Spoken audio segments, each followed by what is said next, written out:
আউযু বিল্লাহি মিনাশ শাইতানির রাজিম। বিসমিল্লাহির রহমানির রহিম। নাহমাদুহু নুসাল্লি সাল্লি আলা রাসূলিহিল কারীম। আম্মা বাদ। সবাইকে আবারও শুভেচ্ছা জানাচ্ছি আমার সাথে learning Arabic language of the Quran এই বইটি অধ্যয়ন করার জন্য।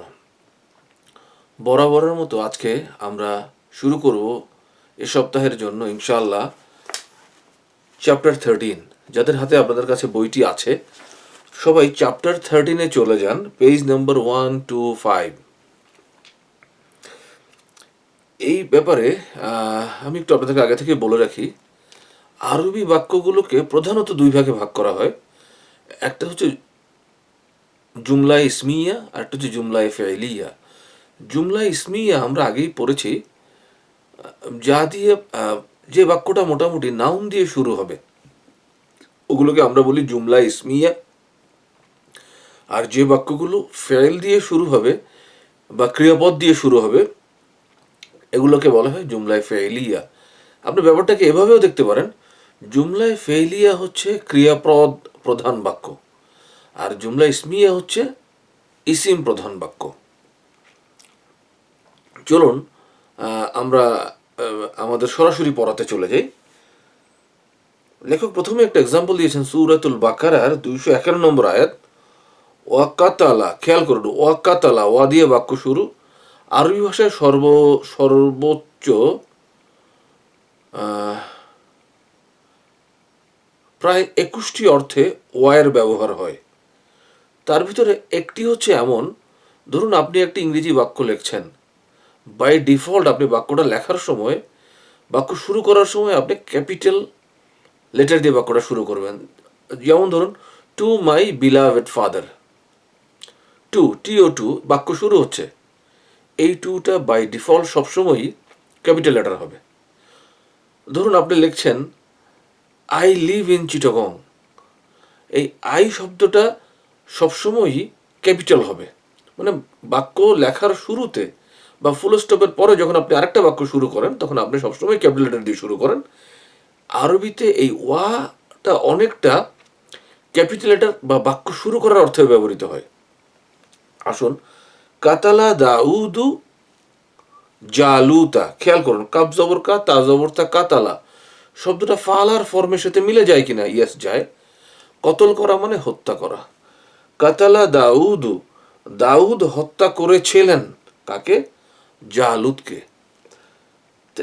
তো দাউদু মানে সে বাক্যের কর্তা, এবং বাক্যের কর্তা সবসময় তার শেষ অক্ষরটি পেশ যুক্ত হবে, দাউদু, দাল পেশ দু।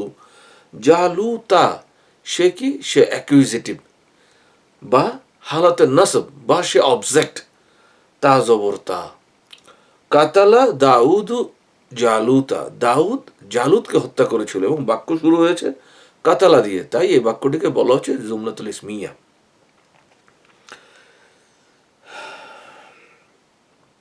এবার আপনি আরেকটু খেয়াল করুন, একই এক্সাম্পল লেখক আরেকটু বিশ্লেষণ করে দিয়েছেন। ওয়াকাতালা, কাতালাটা কি? ভার্ব, দাউদু সাবজেক্ট, জালুতা অবজেক্ট। আরেকটা বিষয় লক্ষণীয়, আপনি খেয়াল করুন, কাতালার ভিতরে একটা হুয়া লুক্কায়িত আছে কিনা? আছে। যেমনিভাবে ফালার ভিতরে একটি হুয়া আছে। সমস্ত আরবি ক্রিয়াপদগুলোর ভিতরে একটি সাবজেক্ট লুকানো থাকবে। পরবর্তীতে এই সাবজেক্টটি অন্য শব্দ দ্বারা প্রকাশ পেতে পারে, প্রকাশ নাও পেতে পারে। যেমন ধরুন, কাতালার ভিতরে যে হুয়াটা আছে, এই হুয়া এখানে দাউদ হিসাবে প্রকাশ পেয়েছে। কি হবে? কাতালা দাউদু, দাউদ হত্যা করেছিল কাকে? জালুদকে। সাবজেক্ট এবং অবজেক্ট সবসময়ই তারা নাউন হবে। দাউদ কি? দাউদ নাউন, দাউদ দিয়ে কোনো ব্যক্তিকে বোঝায়, দাউদ কারো নাম। জালুদ আর একজনের নাম। দাউদ কি? এই বাক্যের সাবজেক্ট বা ফাইল বা কর্তা। আর জালুদ কি? জালুদ হচ্ছে মফুলে বিহ বা অবজেক্ট। আরবিতে একে মফুলও বলে, মফুলে বিও বলে, ইংরেজিতে একে অবজেক্ট বলে। চলুন আমরা পরবর্তী পেজে যাই। পরবর্তী পেজ হচ্ছে পেজ নম্বর 126। লেখক এখানে বলছেন ফাইল সবসময়ই নমিনেটিভ হবে। নমিনেটিভ মানে ফাইল হবে আপনার সবসময়ই পেশযুক্ত, আইদার ডাবল দাম্মা অর সিঙ্গেল দাম্মা। এটাকে আরবিতে বলে হালাতুর রাফ, মানে যেই শব্দটা শেষ অক্ষর পেশযুক্ত সে অবস্থা ভার্বের সেই কন্ডিশনটাকে আরবিতে বলে হালাতুর রাফ। সেন্টেন্সের সেন্টেন্সের যেই পরিপ্রেক্ষিতে, যেই মারপেচে, যেই কারণে, ব্যাকরণের যেই কারণে সাবজেক্টটি পেশযুক্ত হবে। যেমন কাতালা দাউদু, খেয়াল করুন দাউদ হচ্ছে এই বাক্যের সাবজেক্ট বা ফাইল, সে পেশযুক্ত হয়েছে, সে হালাতের রাফে আছে। আইদার সে ডাবল দাম্মা হবে অথবা সিঙ্গেল দাম্মা হবে। মফুল বা অবজেক্ট বা মফুলে বি জালুতা, জালুত সবসময় হালতে নাসাব, অবজেক্ট সবসময় কি হালতে নাসাব বা তার শেষ অক্ষরটি জবরযুক্ত হবে। কখনো সে দুই জবরযুক্ত হবে, কখনো এক জবরযুক্ত হবে। কখন এক জবরযুক্ত হয়, কখন দুই জবরযুক্ত হয়, এই আলোচনা আপনারা পূর্বের কোনো একটা অধ্যায়ে আপনারা পড়েছেন, সম্ভবত 1 বা 2-এ। চলুন তারপর আমরা কি দেখি, জেনেটিভ অবস্থায় কি হয়। জেনেটিভ কন্ডিশনে সবসময়ই শব্দটা একটা জের বিশিষ্ট হয় বা দুই জের বিশিষ্ট হয়। জেনেটিভ কন্ডিশনটা কি, যদি তার আগে কখনো হরফে জারের ব্যবহার হয়। যেমন ধরুন উনি এখানে সূরাতুল গাফির থেকে একটা এক্সাম্পল দিয়েছেন, 84 নম্বর আয়াত, কলু আমান্না, কলু তারা সকলেই বললেন, আমান্না আমরা ঈমান আনলাম, বিল্লাহি আল্লাহর উপর। দেখুন বিল্লাহি বাজের বি হরফে জার, আল্লাহ তারপরে ব্যবহৃত হয়েছে। বিল্লাহি তাহলে কি হলো, বিল্লাহি হালাতে জার, ওয়াহদাহু যিনি এক। তাহলে সাবজেক্ট বা অবজেক্টের এই কন্ডিশনটা আপনি আশা করি আপনি আস্তে আস্তে বুঝতে পারছেন। জুমলাতুল ফেলিয়া শুরু হবে ফেল দিয়ে, তারপর একটি সাবজেক্ট বা কর্তা বা ফাইল আসবে, তারপর একটি অবজেক্ট বা মফুল অথবা মফুলে বি আসবে। এই হচ্ছে বাক্যের বেসিক কনস্ট্রাকশন জুমলাতুল ফেলিয়ার। চলো তারপরে দেখি,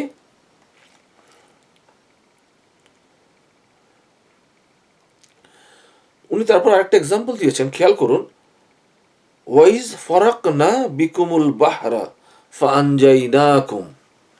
ওয়াইজ এবং যখন, ফারাকনা কেমন, ফালনা, ফারাক মানে পার্থক্য করা, যখন আমি চিরে দিয়েছিলাম, পার্থক্য করে দিয়েছিলাম, বিকুমুল বাহারা তোমাদের জন্য সাগরকে, যখন আমি সাগরের মাঝখানে তোমাদের জন্য রাস্তা করে দিয়েছিলাম, ফাআনজাইনাকুম এবং তোমাদেরকে আমি মুক্তি দিয়েছিলাম। খেয়াল করুন ফারাকনা, ফারাকনা কেমন, ফাআলনা, ফাআলতু, ফাআলনা, জমায়ে মোতাকাল্লিম। ফারাকনার ভিতরে কি আছে, একটা নাহনু আছে। তো সুতরাং এইখানে ওয়াইজ ফারাকনা নাহনু বিকুমুল বাহারা বলার দরকার নেই, কারণ এই ফারাকনার ভিতরেই বাই ডিফল্ট এটা নাহনু লুকানো আছে। উনি একই কথা বলেছেন। খালাকতু শব্দটি, খালাকতু কেমন, খালাকতু ফালতুর মতো। ফালতুর ভিতর কি আছে, একটা আনা আছে। ফালতু মানে আমি করেছিলাম, খালাকতু মানে আমি সৃষ্টি করেছিলাম। সুতরাং খালাকতুর সাথে তারপরে আপনি একটি আনা ব্যবহার করার দরকার নেই। চলুন আমরা তার পরবর্তী পেজে যাই। আপনার নিশ্চয়ই মফুল বা মফুলে বিহির কথা মনে আছে, আমরা এইমাত্র পড়েছি। কাতালা দাউদু জালুতা, জালুত এই বাক্যে মফুল বা মফুলে বি ছিল, মানে সে অবজেক্ট। চলুন দেখি, উনি এক্সাম্পল দিয়ে বলেছেন, যদি কখনো মফুলে বিহ বা মফুল অথবা অবজেক্টটি আপনার ক্রিয়া জমির বা সর্বনাম হয়, সেক্ষেত্রে সে ফাইলের আগে মোকদ্দম হবে। ব্যাপারটাকে আমি এভাবে বলি, খেয়াল করুন, কাতালা দাউদু জালুতা, দাউদ এখানে সাবজেক্ট, সে একজন ব্যক্তির নাম। জালুত কি, জালুত অবজেক্ট, সেও একজন ব্যক্তির নাম। যদি জালুত না হয়ে কোনো সর্বনামের ব্যবহার হতো, কেমন, সে, তিনি, যদি ব্যাপারটা এমন হতো যে কাতালা দাউদু, জালুত না বলে যদি বলতো তাকে মেরেছে, তখন এই তাকে শব্দটা দাউদের আগে ব্যবহার হতো। এক্সাম্পল আপনার গেলে আপনারা বুঝবেন। চলুন দেখুন, ইল্লা মান আজিনা লাহুর রহমানু অকলা সাওয়াবা। ব্যাপারটা প্রেক্ষাপটটা হচ্ছে সেদিন আল্লাহর অনুমতি ছাড়া কেউ কথা বলতে পারবে না। আল্লাহ বাক্যটা কিভাবে বলেছেন? ইল্লা, এটা ইস্তেসনা, আমরা ইস্তেসনাটা বাদ দিই। মান আজিনা লাহুর রহমান, আপনি মানও বাদ দেন বাক্য বোঝার জন্য। আজিনা মানে কি? আজিনা কেমন? আজিনা সামিয়ার মতো। আজিনা ফাইলা, আজিনা লাহুর রহমান, আপনি লাহুটা আপাতত বাদ দিয়ে রাখুন। আপনি পড়েন এভাবে, আজিনার রহমানু, আল্লাহ অনুমতি দিলেন। মান আজিনার রহমানু, আল্লাহ যাকে অনুমতি দিলেন। এবার কে? রহমান সাবজেক্ট বা ফাইল। বাক্যে অবশ্যই যেহেতু এটা জুমলা ইসমিয়া ফেলিয়া, আপনার একটা অবজেক্ট লাগবে। অবজেক্টটিকে, অবজেক্টটি এখানে খেয়াল করুন, লাহু, লাহু মানে তাকে। সে কি কোনো ব্যক্তির নাম? নয়, সে একটি জামির বা সর্বনাম লাহু। যখন বাক্যে মফুল বা মফুলে বিহি জমির হবে, সে তখন তার ফাইলের আগে ব্যবহৃত হবে। তাই আল্লাহ বলেছেন মান আজিনা লাহুর রহমান, আল্লাহ বলেননি মান আজিনার রহমান লাহু। আশা করি আপনার মফুলে বি যখন জমির হবে তার ব্যবহারটি আপনারা বুঝতে পেরেছেন। চলুন তারপরের এক্সাম্পলে উনি গেছেন 28 নম্বর সূরা, সূরাতুল কাসাস। এই এক্সাম্পলটা আরো ক্লিয়ার। ফা ওয়াকাজাহু, ওয়াকাজাহু, খেয়াল করুন ওয়াকাজা কেমন? ওয়াকাজা ফা আলার মতো। ওয়াকাজা মানে ঘুষি মারা। ফা ওয়াকাজা, উনি ঘুষি মারলেন। ওয়াকাজার ভিতরে একটা সর্বনাম হু লুকানো আছে। এই হুটা মুসা হিসেবে প্রকাশ পেয়েছে। ফা ওয়াকাজা মুসা, মুসা ঘুষি মারলেন কাকে?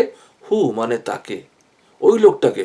লোকটার যেহেতু নাম নেই, লোকটা যেহেতু সর্বনাম হিসেবে ব্যবহৃত হয়েছে এখানে, তাই হুটা ফাইল মুসার আগে ব্যবহৃত হয়েছে। ফা ওয়াকাজাহু মুসা, মুসা তাকে ঘুষি মারলেন। ফা কদা আলাই, এবং সে গত হয়ে গেল। তবে আমরা দেখি চলুন, ঠিক একই রুল আমি আপনাকে আগেও বলেছিলাম, প্রতিটি চ্যাপ্টারেই প্রায় আপনি এই জিনিসটা কমন পেতে থাকবেন। যদি কখনো সাবজেক্ট ব্রোকেন প্লুরাল হয়, ব্রোকেন প্লুরাল নিশ্চয়ই আপনার মনে আছে, আরবি ভাষার ইসিমের যেই রূপান্তরে বহুবচন গঠনে রুলকে ফলো করে না। যেমন কাফেরুনের বহুবচন কাফিরুনা, সে রুলকে ফলো করেছে। কিন্তু কিতাবুনের বহুবচন কুতুবুন, রসুলনের বহুবচন রুসুলুন, রব্বুনের বহুবচন আরবাব, এগুলো রুলকে ফলো করছে না। তাই এগুলোকে বলা হচ্ছে broken plural. Broken plural of non human object এর জন্য এক বচন স্ত্রীবাচক শব্দ ব্যবহৃত হবে। খেয়াল করুন এক্সাম্পলটা, উলাইকাল্লাযীনা হাবিতাত আমালুহুম। উলাইকা, তারা কেমন? তারা তেমন। উলাইকা, তারা সেই সমস্ত লোক, আল্লাযীনা যারা, হাবিতাত, হাবিতা হাবিতা হাবিতু, হাবিতাত, ফাইলাত, সামিআত, এক বচন থার্ড পারসন স্ত্রীবাচক শব্দ। আমালুহুম, তারা সেই সমস্ত লোক, হাবিতাত যাদের নষ্ট হয়ে গেছে, কি? আমালুহুম, তাদের আমল সমূহ। আমল কি? আমল আইন মিম লাল লাম, আমল মানে আপনার কর্ম। বহু বচন আমাল, আমালুহুম, হাবিতাত আমালহুম, এই বাক্যের সাবজেক্টকে আমাল। আমালগুলো নষ্ট হয়ে গেছে। তাহলে আমাল বহু বচন, কিন্তু ভার্ব ব্যবহৃত হয়েছে এক বচন স্ত্রীবাচক। কেন? আমাল, সে broken plural of non human objects. আশা করি আপনারা এবার বুঝতে পেরেছেন। চলুন তারপরে আমরা দেখি, দেখো আরেকটি কথা বলেছেন, এই ইংরেজিটা একটু পেঁচানো ঘোরানো, সহজ বাংলায় আমার কাছ থেকে পরবর্তী নোটটা বুঝে নেন। নোটটা হচ্ছে পেজ নাম্বার 127 লাস্ট নোটটা। যদি কখনো জুমলাতুল ফেলিয়ার ক্রিয়াপদ প্রধান বাক্যের, অথবা যেই বাক্য ক্রিয়াপদ দিয়ে শুরু হয়েছে, এই বাক্যে কখনো মফুল বা মফুলে বিহি যদি অবজেক্ট হয়, সে ফাইলের উপরে চলে আসবে, ফাইলের আগে ব্যবহৃত হবে। এবং সেই বাক্যে ফাইল এক বচন হোক বা বহু বচন হোক, ক্রিয়াপদটি এক বচন হিসেবেই ব্যবহৃত হবে। চলুন এবার আমরা আলোচনায় দেখি। ইজা যা আকাল মুনাফিকুনা, ভার্ব কি? যা। যা মানে আসা। ইজা যখন, যা আকা আপনার কাছে আসে, মুনাফিকুনা মুনাফিকরা, মুনাফিকরা যখন আপনার কাছে আসে। খেয়াল করুন, ভার্ব কি? যা। সাবজেক্ট কি? মুনাফিকুন। মুনাফিকুনরা আসে কোথায়? আপনার কাছে। কা এখানে কি? জমির। তাই সে মুনাফিকের আগে ব্যবহৃত হয়েছে। যদি কোনো বাক্যে মফুল বা মফুলে বিহি জমির হয়, সে তখন ফাইলের আগে ব্যবহৃত হয় এবং সেই বাক্যে ক্রিয়াপদটি হয় এক বচন। মুনাফিকুন যদিও বহু বচন, খেয়াল করুন, কিন্তু যা এক বচন। কারণ এখানে মফুল বা মফুলে বিহি ফাইলের উপরে মোকদ্দম হয়েছে, তাই যা এক বচন শব্দ ব্যবহৃত হবে। কিন্তু পরবর্তী শব্দটি কলু, তারা বলে, নাশহাদু আমরা সাক্ষী দিচ্ছি, ইন্নাকা লা রাসূলুল্লাহ আপনি অবশ্যই আল্লাহর রাসূল। পরবর্তী ভার্বটি কলু, সে কিন্তু আবার মুনাফিক হিসেবে বহুবচন ব্যবহৃত হয়েছে। কারণ মুনাফিকুনা বহুবচন, কলু তখন বহুবচন ব্যবহৃত হবে, কারণ তখন পরবর্তী অংশে তার মফুল বা মফুলে বি তার সাবজেক্টের উপরে মোকদ্দম হয়নি, ভার্বটা তার পরে ব্যবহৃত হয়েছে। আমরা ভার্সন সেকেন্ড এবং ভার্সন বি এবং ভার্সন সি পড়ার সময় এই ব্যাপারটা বিস্তারিত পড়ব। আপনি আপাতত, আমি আশা করছি আপনি এই বাক্যটি বুঝতে পেরেছেন। চলুন পেজ নাম্বার 128-এ যাই। এই বইতে আমি একটা কারেকশন দিচ্ছি। ইনশাল্লাহ আমি এই বইয়ের লেখককেও লিখব, তারা যেন পরবর্তী সংস্করণে এই জিনিসটা ঠিক করে নেন। উনি এখানে লিখেছেন, হিয়ার যা, যা is a singular verb even দাও দ্য অবজেক্ট মুনাফিকুন ইজ প্লুরাল। এখানে মুনাফিক অবজেক্ট না, মুনাফিক এটা সাবজেক্ট। আপনারা কেটে অবজেক্টটাকে সাবজেক্ট করে নিন। যখন আপনার কাছে মুনাফিকরা আসে, খেয়াল করুন, when the hypocrites come to you, হিপোক্রেটসরা আসে আপনার কাছে, মানে তাহলে হিপোক্রেটস এই বাক্যের কর্তা। সেকেন্ড ভার্ব কালু is plural verb in accordance with মুনাফিকুন। চলুন এবার লেখক ঢালাওভাবে অনেকগুলো জুমলাতুল ফাইলিয়ার এক্সাম্পল দিয়েছেন। প্রথমে উনি 84 নম্বর সূরাতুল ইনশিকাকে গিয়েছেন, আয়াত নম্বর 2, ওয়াজিনাত লিরাব্বিহা ওয়াহুক্কাত। ওয়াজিনাত অনুমতি প্রাপ্ত হবে, রেসপন্ড করবে, সাড়া দেবে আকাশ, লিরাব্বিহা তার স্রষ্টাকে। আজিনাত কি? ফাইলাত, তার ভিতরে একটি হিয়া লুকানো আছে। আরবি ভাষায় আপনি যদি প্রথম বাক্যটা পড়েন দেখবেন ওখানে আকাশ সম্পর্কে বলা হয়েছে। আকাশ শব্দটি আরবি ভাষায় স্ত্রীবাচক শব্দ, তাই আজিনাতের ব্যবহার হয়েছে। ওয়াজিনাত সে সাড়া দেবে তার প্রভুর আদেশে, ওয়াহুক্কাত এবং আকাশ এই জন্য প্রস্তুত, আকাশকে এই জন্যই বানানো হয়েছে। তারপরে সূরাতুত তাকবীর 81 নম্বর সূরা 14 নম্বর আয়াত, আলিমাত নাফসুম।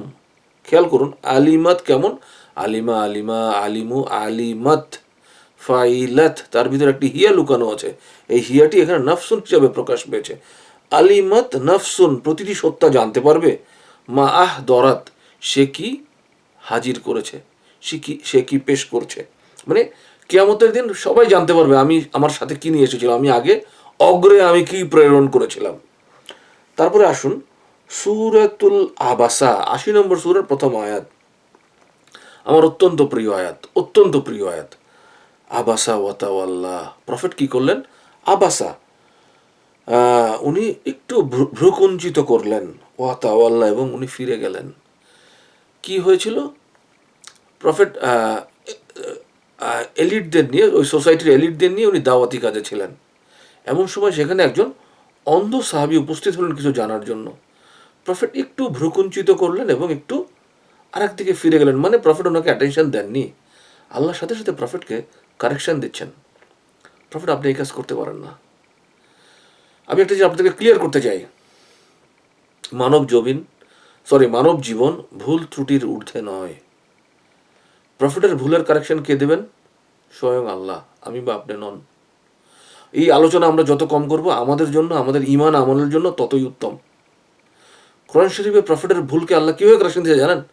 আল্লাহ কথা শুরুই করেছেন আফাল্লাহু আনক, আল্লাহ আপনাকে ক্ষমা করে দিয়েছেন, তারপর উনি কথা বলতে গেছেন। আল্লাহ এখানে কি বলছেন? আব্বাসা ওয়াতাওয়াল্লাহ। এই জিনিসটা আল্লাহর পছন্দ হয়নি। তো আল্লাহ এই জিনিসটা, যে ওহিটা ওনার কাছে একটু পরে আসছেন, সেই ওহিটা উনি আল্লাহ আগে পাঠাতে পারতেন কিনা? পারতেন। কেন পাঠালেন না? আল্লাহ মানবদেরকে দেখালেন প্রফেটরাও ভুল ত্রুটির ঊর্ধ্বে নয়, তাদেরও ভুল ত্রুটি ঘটবে, কিন্তু তাদের ভুল ত্রুটির কারেকশন কে দিবে? স্বয়ং আল্লাহ, আর কেউ নয়। তো আপনি আমি আমাদের জন্য যেটা সবচেয়ে বড় শিক্ষণীয়, আমি আগেও এক জায়গায় বলেছি, আবাসা ওয়াতাওয়াল্লাহ। একটা লোককে আপনি চোখের ইশারায়, সামান্য অবহেলায়, সামান্য আচারে, আকৃতিতে, প্রকৃতি আপনি বুঝিয়ে দিতে পারবেন না আমি তোমাকে অবহেলা করি, অথবা আমি তোমার কাছ থেকে ফিরে যাচ্ছি, আপনি এটা বলার কোনো সুযোগ নাই। প্রফেট পারেন নাই। আল্লাহর কাছে প্রফেট ধরা পড়ছেন, আল্লাহ প্রফেটকে ক্ষমা করে দিয়েছেন। আল্লাহ আমাকে এবং আপনাকে কি ক্ষমা করে দিয়েছেন? না। অন্যত্র বলা হয়েছে কি জানেন? ওয়াবাসার, চোখের দৃষ্টিতে আপনি কাউকে ছোট করতে পারবেন না। এগুলো আল্লাহর কাছে হুমাজার হিসাবেই নিন্দনীয়। লুমাজা হুমাজার মতোই। একইভাবে আবাসা ওয়াতাওয়াল্লা এবং ওয়াবাসার, এগুলো একই হুকুমের আওতায়। চলুন আমরা আবার যাই। রাফা সামকাহা ফাসাওয়াহা, 79 নম্বর সূরা, সূরা নাজিয়া। রাফা সামকাহা, রাফা কেমন? রাফা ফাআলার মতো। রাফা মানে উনি এটাকে সুউচ্চ করেছেন, সামকাহা এর উচ্চতাকে, ফাসাওয়াহা এবং একে কি করেছেন? বিন্যস্ত করেছেন। আমি আমার একটা আলোচনা এক জায়গায় বলেছিলাম, আল্লাহ কেন এত বেশি আকাশ নিয়ে, চন্দ্র নিয়ে, সূর্য নিয়ে, কক্ষপথ নিয়ে, গ্যালাক্সি নিয়ে বারবার কসম করেছেন? আপনি খেয়াল করে দেখবেন আল্লাহর কসমগুলো প্রকৃতি নির্ভর। আল্লাহ বাতাস নিয়ে, ছুটন্ত ঘোড়া নিয়ে, অশ্ব নিয়ে, চন্দ্র নিয়ে, সূর্য নিয়ে, বুরুজ নিয়ে আল্লাহ বারবার কসম করেছেন। কসমের পরে আল্লাহ একটা মেসেজ দিতে চেয়েছেন আমাকে। ইনশাআল্লাহ কোনো একদিন সময় সুযোগ আসলে আল্লাহর এই কসম নিয়ে, আল্লাহ কেন কসম করেছেন, এই সমস্ত জিনিস নিয়ে আমি ইনশাআল্লাহ আপনাদের সাথে আলোচনা করব। চলুন তারপরে যাই। ওয়াখালাকনাকুম আজওয়াজা। ওয়াখালাকনাকুম, খালাকনা কেমন? ফাআলনা, কুম হচ্ছে এখানে জামির। আমি, কুম মানে কি? তোমাদেরকে। আজওয়াজান মানে জোড়ায় জোড়ায়, স্পাউস হিসাবে, স্বামী স্ত্রী হিসাবে। ইয়াস, এখানে আজওয়াজ কোনো কথা ছাড়াই স্পাউস, স্বামীর জন্য স্ত্রী, স্ত্রীর জন্য স্বামী। আমি তোমাদের জন্য জাউজ হিসাবে, স্বামী স্ত্রী হিসাবে তোমাদেরকে জোড়ায় জোড়ায় সৃষ্টি করেছি। আপনি এক জায়গায় জাউজ পেয়ে, আজওয়াজ পেয়ে, যা উভয় স্পাউস হিসেবে ব্যবহৃত হয়েছে মনে করে অল্প বিদ্যার পরিচয় দিয়ে কোরআন শরীফের সকল জাউজকে স্পাউস মনে করবেন না। চলুন আমরা পরবর্তী পেজে যাই। পেজ নম্বর 129। ওয়াজআলনা নাওমাকুম সুবাতা, একই সূরাতুন নাবা, 78 নম্বর সূরা। ওয়াজআলনা কেমন? ফাআলনা। ফাআলনা মানে আমি তোমাদের জন্য আমি বানিয়েছিলাম, আমি করেছিলাম। ওয়াজআলনা কি? আমি তোমাদের জন্য বানিয়েছিলাম, করেছিলাম। নাওমাকুম, ঘুমকে, নাওমাকুম মুজাফ মুজাফিলাই, নাওমুন মুজাফ, কুম মুজাফিলাই, আমি ঘুমকে তোমাদের জন্য করেছি কি? সুবাতা, রেস্ট। ঘুম তোমাদের জন্য রেস্ট। তার পরবর্তী উনি জুমলাতুল ফাইলিয়ার এক্সাম্পল দিয়েছেন সূরা তাহরিম 66 নম্বর সূরা 10 নম্বর আয়াত। দরাবাল্লাহু মাসালা, আল্লাহ উদাহরণ দিয়েছেন। দরাবা মানে ফাআলা, দরাবা মানে পেশ করা, দরাবা মানে প্রহার করা, দরাবা মানে উদাহরণ দেওয়া। দরাবাল্লাহু, আল্লাহ উদাহরণ দিয়েছে। দরাবাল্লাহু, আল্লাহ ফাইল, মাসালান অবজেক্ট, আল্লাহ একটি এক্সাম্পল দিয়েছেন। লিল্লাযিনা কাফারু, তাদের জন্য যারা কাফের। কাফারু, কাফারা কাফারা, কাফারু, ফাআলা ফাআলা, ফাআলু, জামা গায়েব। তারপরে চলুন সূরাতুত তাগাবুন 64 নম্বর সূরা 3 নম্বর আয়াত। খালাকাস সামাওয়াতি ওয়াল আরদা বিল হাক্কি। খালাকা কেমন? ফাআলা, সে সৃষ্টি করেছে, সেটাকে আল্লাহ, তিনি সৃষ্টি করেছেন সামাওয়াতি আকাশকে, ওয়াল আরদা এবং জমিনকে, বিল হক ইন রিয়েলিটি সত্য সহকারে, বাস্তবে বাস্তবিকভাবে উনি সৃষ্টি করেছেন। পড়ার সময় বা পড়ানোর সময় খেয়াল করবেন, কিছু ছাত্রছাত্রীর কথা সবসময় আপনার মনে পড়বে, যারা খুব খুঁটিয়ে খুঁটিয়ে পড়েন, খুঁটিয়ে খুঁটিয়ে দেখেন, প্রশ্ন করেন, ভাই এটা এমন কেমন, ওটা অমন কেন। আবার কিছু স্টুডেন্ট আছেন যারা ওভার কনফিডেন্সের কারণে সব বুঝেছি ভাব করেই চলে যান।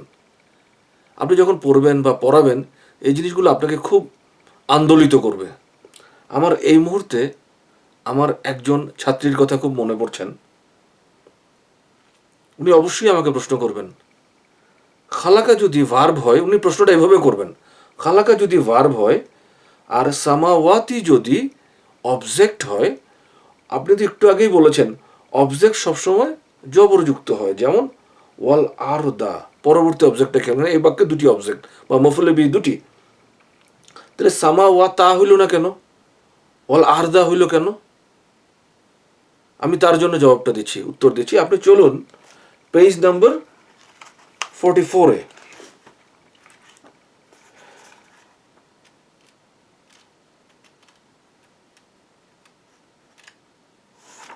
খেয়াল করুন পেজ নাম্বার 44-এ আপনার কি বলা হচ্ছে, অবজেক্ট যখন একবচন অবজেক্ট হবে, সে কি হবে?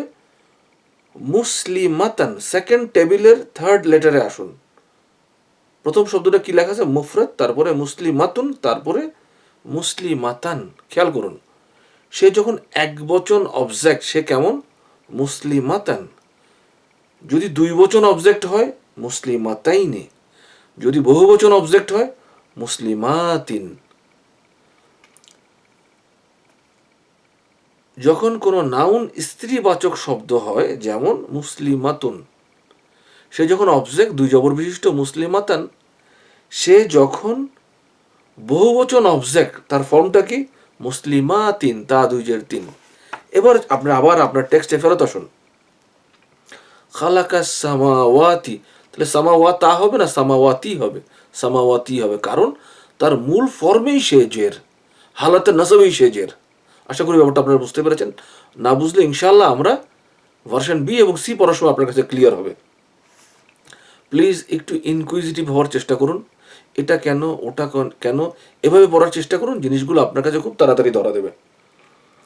তারপরে আসুন সূরাতুল বাকারা 63 নম্বর আয়াত, আখাজনা মিসাকাকুম।